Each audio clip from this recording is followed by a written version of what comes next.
same old story over and over. Where can I do was myself? And she clattered rapidly upstairs to see Logo and his wife.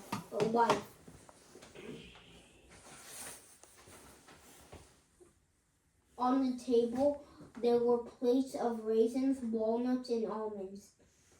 The Groovness were discussing whether it was cheaper to live with us in Moscow or Russia. Natasha sat down, listened to their discussion with a solemn, pensive air, and got up then again. The island of Madagascar, she said. Madagascar. Yeah. She repeated. That's the island off the southern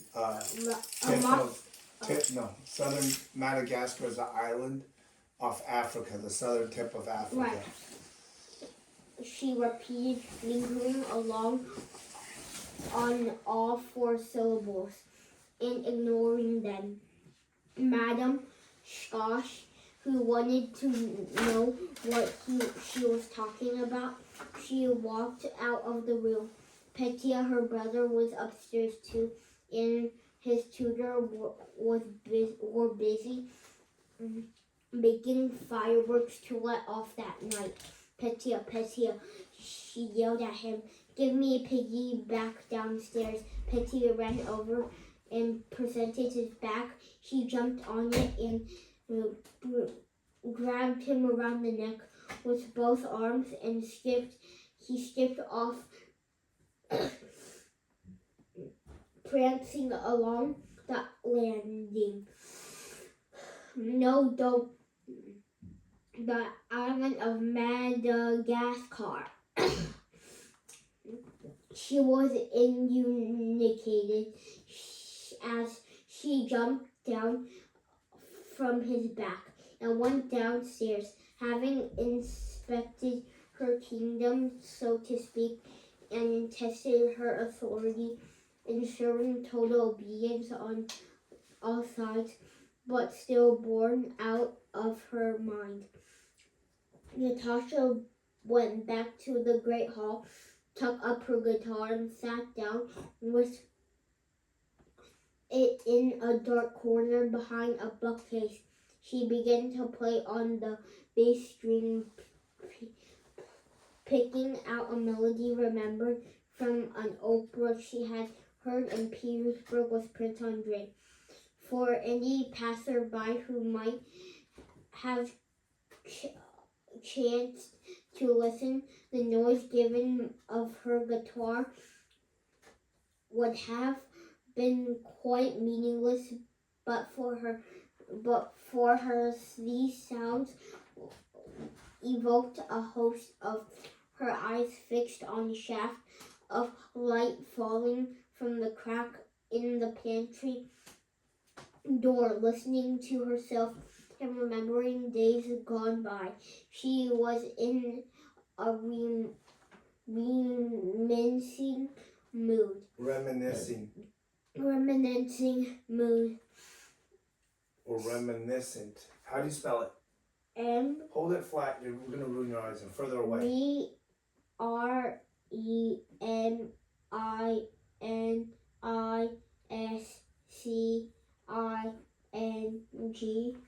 Reminiscing. Reminiscing. Yeah. Good. Reminiscing. Reminiscing. Yep. That means thinking back in your past. Okay? Yeah. Good. Sit back. Sonia crossed the hall and went into the pantry carrying a small glass. Natasha glanced at her through the crack in the door, and suddenly she seemed to be remembering the scene from some time, and Sonia walking across with the glass. Yes, that's how exactly it was. Natasha. What does this sound like, Sonia? Natasha called out, plucking the sixth string. Oh, there you are, said Sonia, startled, and she came over to listen. For any passerby, I don't know. Is it a storm? She said Spell it.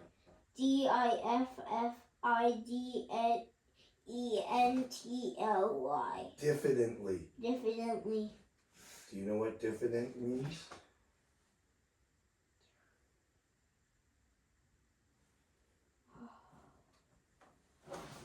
Read the sentence again and think, what does diffident mean? It's not an easy word, so don't be. Yeah. Read it. Take a guess after you read the sentence.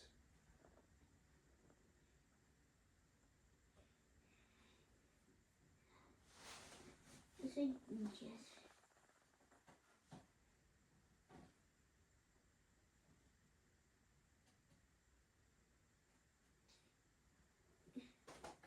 Is it not sure? Yeah, shy. Lacking in self-confidence. Dude, you're awesome.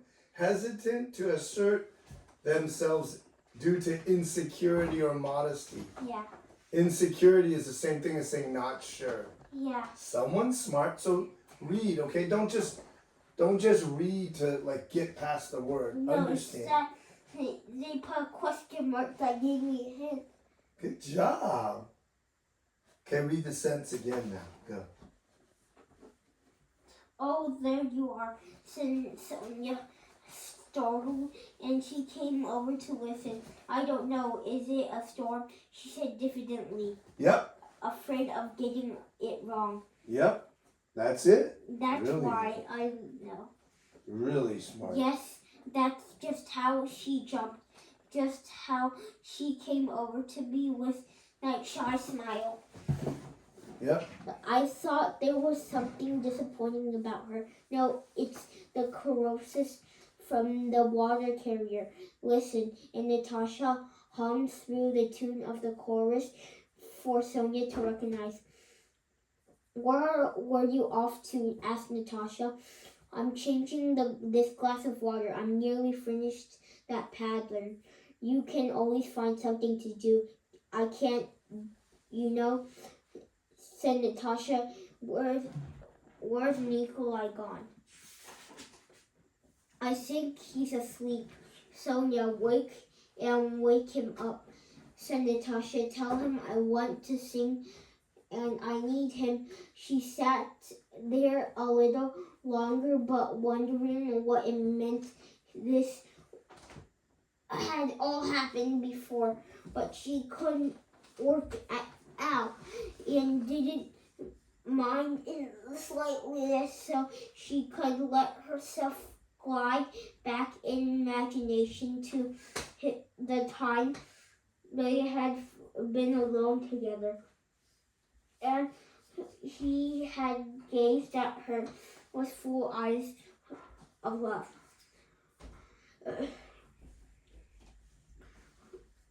Oh, I wish he'd come. I'm afraid he never will. And the worst thing is I'm getting older. I really am. What's in me now won't be there soon. Perhaps he's coming to gate now. Perhaps coming yesterday. I forgot about it. She gave up. She got up and put her guitar and went into the drawing room. They were all their tutors, governess and guests sitting at the tea table, and the servants standing behind them. But not Prince Andrei was there, and life went on as before. Here she is, the Count, seeing Natasha coming in. Come over there and sit with me. But Natasha stayed by her mother, staring around the room as she was looking for something. Mom, she said, get him for me, said Mom. Please get him. At the table and listen to them talking, the old folks and Nikolai, she always does. Natasha was a terrible sense of revolution welling up inside at her sight of all these people disgusting in their inevitable sameness. When the tea was over, Nikolai, Sonia, and Natasha went over to their favorite corner in the sitting room, where their most imminent conversations always began. Chapter 10. Do you ever get that feeling of Natasha? Said Natasha to her brother once they were settled in the sitting room. There was nothing ever going on. You don't feel bored exactly, but very, very sad. I'll say, he replied, it's happened to me. Everything's fine, everyone's happy, and suddenly you get this feeling of being fed up with everything, realizing everybody's going to die. Once I recognized Regan, I stayed in while they all went out celebrating. I could hear the music playing, and I had this empty feeling. Yes, I know what you mean. I know the feeling. I really do, said Natasha in full agreement. I was quite little when it first happened to me. Do you remember once I got punished for punching someone's plums? And you were all dancing. I sat in the classroom sobbing. I just sobbed and sobbed, never forget it. I felt so sad and sorry for everyone, sorry for myself and absolutely everybody. And the thing was, I hadn't done it, said Natasha. Do you remember? Yes, said Nikolai. I remember coming in to you afterwards, and we were so funny, weren't we? I had that little wooden doll. I wanted to give it to you, remember?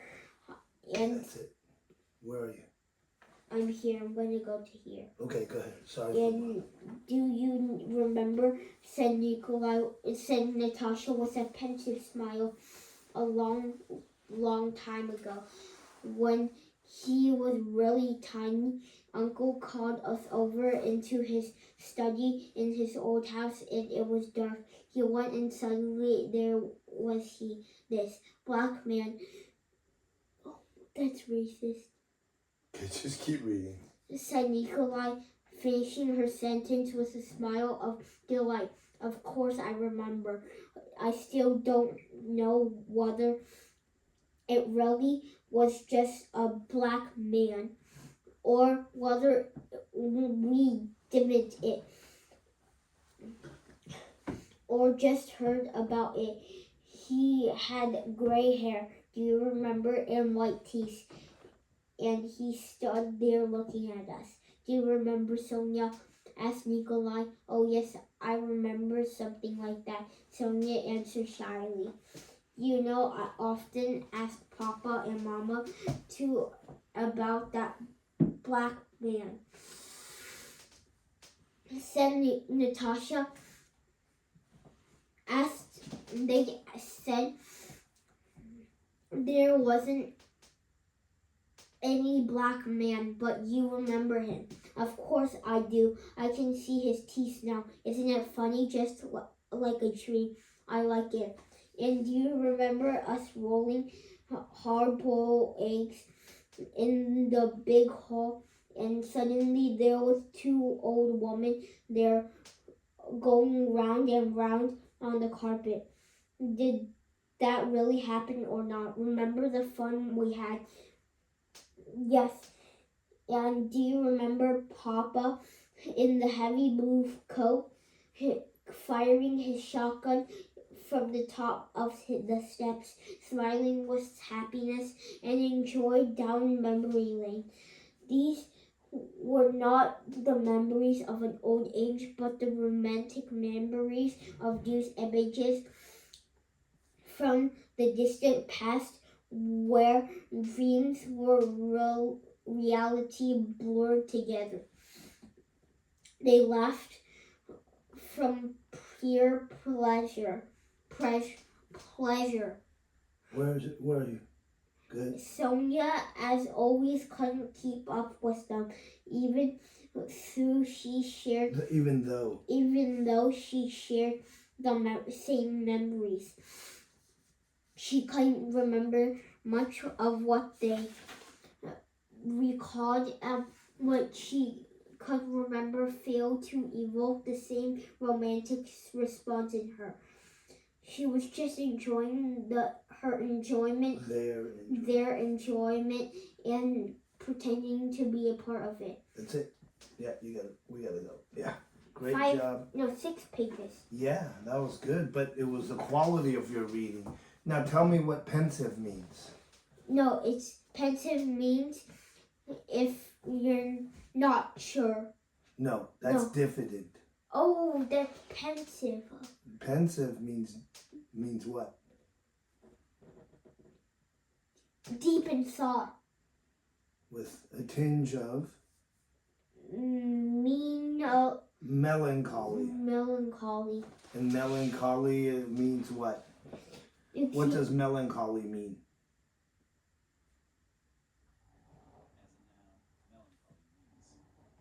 A feeling of pensive sadness, typically with no obvious cause. You're just sad because subconsciously you know something's not right in your life, okay?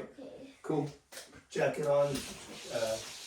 是神早就话，中意是没就话， Yeah. 星星照着话，还没醒过。 Good. Can I jump to jump in the shop?